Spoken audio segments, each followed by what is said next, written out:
Hey, does your Samsung keyboard sound super boring and kind of meh?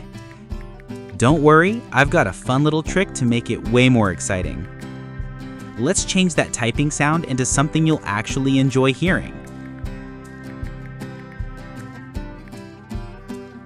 First, you're going to need to install the Good Lock or Fine Lock app on your Samsung phone. I've already made a tutorial for that in another video, so go check it out if you need help.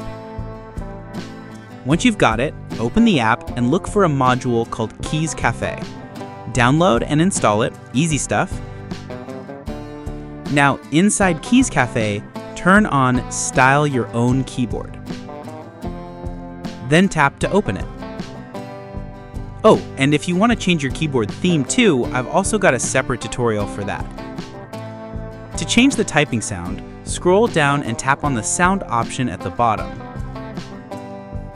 Then just pick a new keyboard sound you like. There are plenty of fun ones to choose from.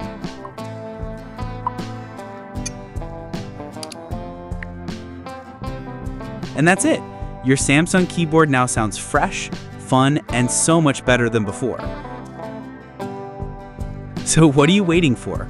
Go give your keyboard some personality and make every text you type sound awesome.